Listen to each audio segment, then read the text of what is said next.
आज की इस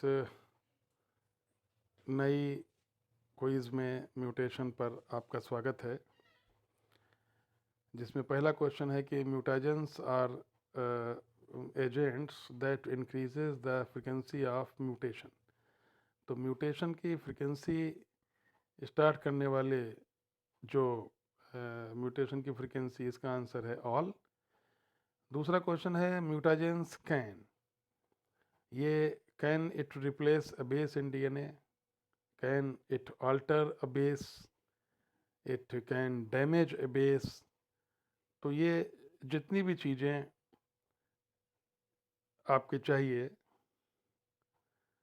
उतने सारे काम ये कर सकता है, और इसका आंसर जो होगा वो होगा ऑप्शन डी, ऑल। तीसरा क्वेश्चन होता है who first of all demonstrated that x raise can cause mutations. तो एक्स रेज जो म्यूटेशंस कॉज करते हैं, इसके लिए H.J. मुलर इनका नाम आता है, ऑप्शन बी। तो मुलर ने ये बात सबसे पहले बताई थी कि कैसे ये एक्स रेज को म्यूटेशन करते हैं। So the correct answer is option B, Muller.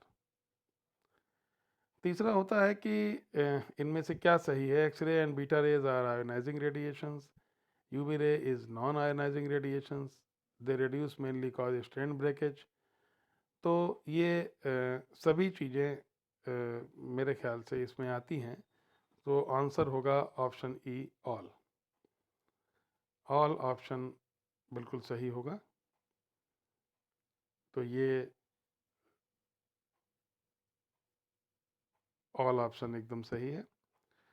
Thiamine dimer is most common form of pyrimidine dimer which is caused by. अब यहाँ पर ये जो बात समझने वाली है वो ये है कि जब अल्ट्रावायलेट रेडिएशंस पड़ते हैं तो थायमीन से ज्वाइन कर लेता है, यानी कि दोनों थायमीन आपस में मिल जाते हैं। हालांकि थायमीन को एडेनिन के साथ ज्वाइन करना चाहिए, लेकिन थायमीन डाइमर बन जाते हैं, जिनको हम पायरिमिडीन डाइमर बोलते हैं, जिसका आंसर है UV radiations of 260 nanometre. Chemical mutagens are base analogues, base modifiers, intercalating agents. ये वो केमिकल होते हैं जो कभी कभी किसी बेस की तरह होते हैं और नॉर्मल पेयरिंग की जगह एबनॉर्मल पेयरिंग कर लेते हैं, और एबनॉर्मल पेयरिंग करने के कारण इनकी जो ओरिजिनल पेयरिंग है वो बदल जाती है, और बदलने के कारण ये सभी प्रकार का काम करते हैं। तो ऑल ऑप्शन इज करेक्ट। 5-ब्रोमोयूरेसिल ये एक ऐसा एनालॉग है जो अगर एडेनिन की तरह काम करता है, लेकिन एडेनिन थायमीन से जुड़ता है, ये थायमीन से नहीं जुड़ता है, ये ग्वानिन से जुड़ता है, ग्वानिन साइटोसिन से जुड़ता है। तो जो पेयरिंग एडेनिन और थायमीन की होनी चाहिए थी, वो पेयरिंग ग्वानिन एंड साइटोसिन की हो जाती है। तो यहाँ पर 5-ब्रोमोयूरेसिल एक बेस एनालॉग की तरह काम करता है, और जिसका कि आंसर होता है थायमीन।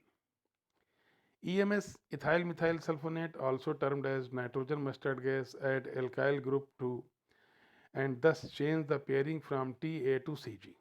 यानी यहाँ पर जो थायमीन और एडेनिन की पेयरिंग हो रही है, उस पेयरिंग को साइटोसिन ग्वानोसिन की पेयरिंग में बदल देता है, और इस बदलाव के लिए जो जिम्मेदार होता है वो होता है इथाइल मिथाइल सल्फोनेट, जो एक नाइट्रोजन मस्टर्ड गैस है।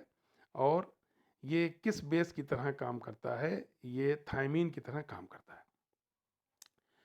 The mutation that alters the codon so that it specifies a different amino acid, यानी कि एक कोडान है जिससे एक अमीनो एसिड बन रहा है, अगर ये दूसरा अमीनो एसिड बनाने लगता है, जैसे कि सिकल सेल एनीमिया में होता है, तो ये मिससेंस म्यूटेशन है। अगर ये कोई नॉनसेंस कोडान में बदल जाता है तो नॉनसेंस म्यूटेशन है, और अगर ये चुपचाप वही अमीनो एसिड दोबारा बना देता है तो ये साइलेंट म्यूटेशन है। तो आंसर ऑप्शन डी, ऑल होगा।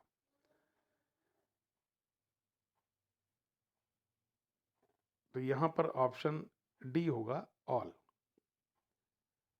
ये बात आपको समझनी होगी। शायद इसमें ऑप्शन ये ए दिखा रहा है, लेकिन इसका आंसर ऑप्शन डी होगा, ऑल।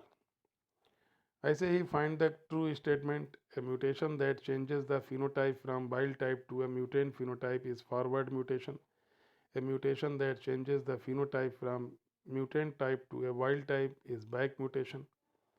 यहाँ पर ऑप्शन होगा बोथ करेक्ट। तो ये जो क्विज़ हुई है, इस क्विज़ को आप लोग समझिए और लर्न कीजिए।